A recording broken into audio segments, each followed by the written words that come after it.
E aí, tudo bem? Hoje a gente vai mergulhar em um dos capítulos mais cheios de coisa do Evangelho de Mateus. É sério, parece uma verdadeira montanha-russa. Tem de tudo ali, eventos que à primeira vista não tem nada a ver um com o outro, mas que no final, no final eles formam um quadro fascinante sobre poder, propósito e perspectiva.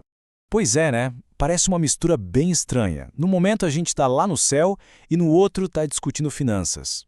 Como assim? O que uma revelação celestial, um milagre de cura, uma profecia sombria e uma obrigação fiscal podem ter em comum? Ok, vamos analisar isso parte por parte. Então, a nossa primeira parada leva a gente para longe de toda a agitação, para um lugar bem isolado. Jesus estava preparando uma experiência única, reservada só para o seu círculo mais próximo. Um momento que ia redefinir para sempre o jeito que eles viam o mestre e a missão dele.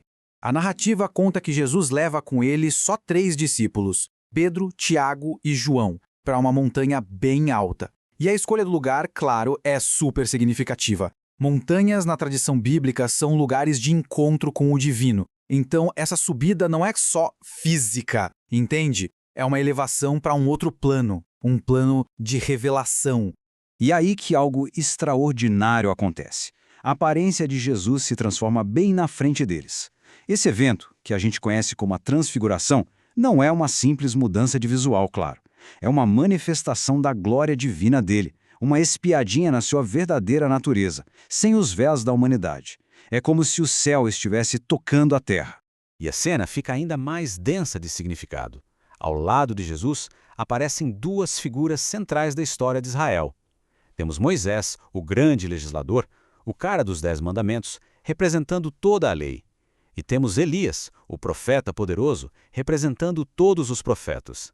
É um momento simbólico muito forte, que une toda a base da fé judaica com Jesus ali, no centro de tudo, como o cumprimento de ambos.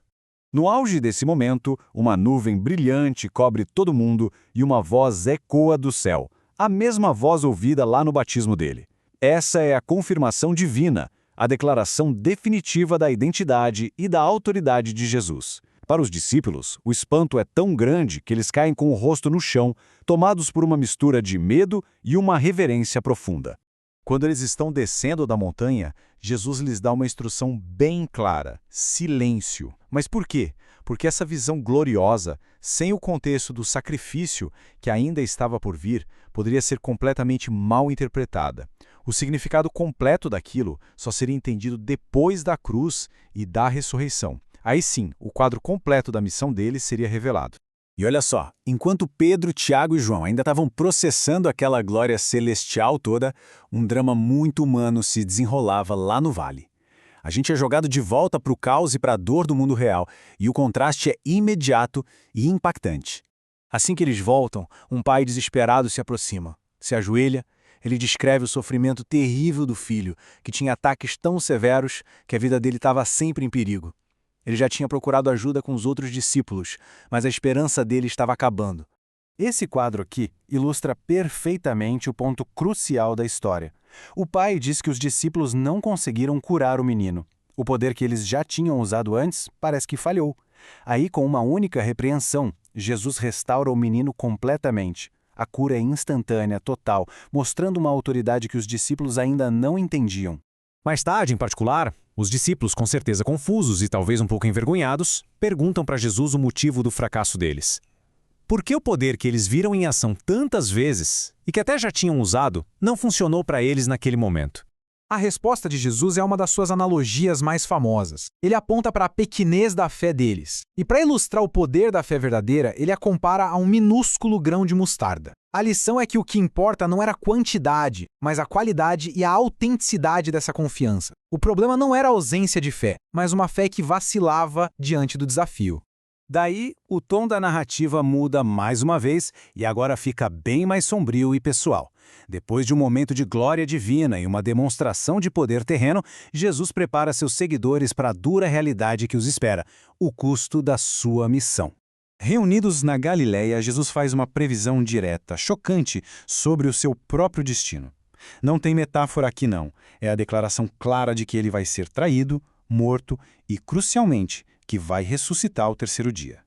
É o paradoxo da missão dele. A glória que eles acabaram de ver na montanha passa necessariamente pela sombra do Vale da Morte.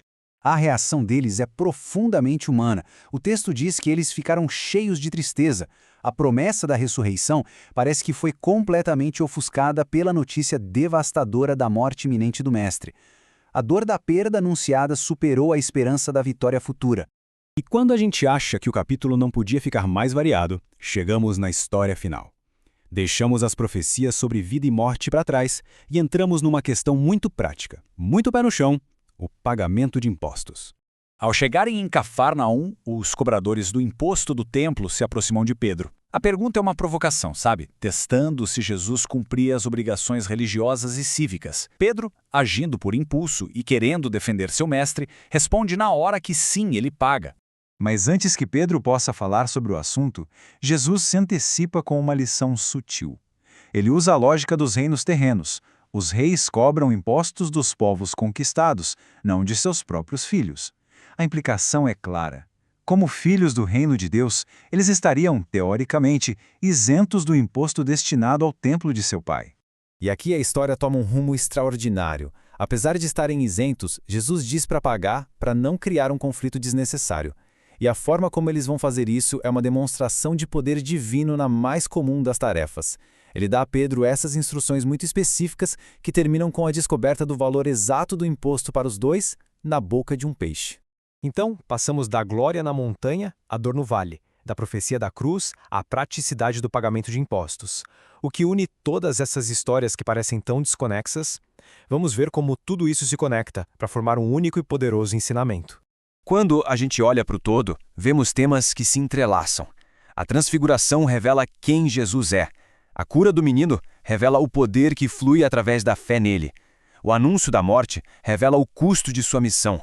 E a história do imposto revela sua sabedoria para navegar no mundo. Glória, poder, sacrifício e sabedoria. Tudo em um só lugar. E isso nos deixa com uma reflexão final. Este capítulo mistura o milagroso e o mundano de uma forma única. Talvez a grande lição seja esta: como a nossa fé nos momentos extraordinários deve moldar nossas ações nas tarefas mais comuns do dia a dia. Se a solução para um problema financeiro pode vir da boca de um peixe, onde mais a gente pode estar deixando de ver o divino acontecendo na nossa rotina?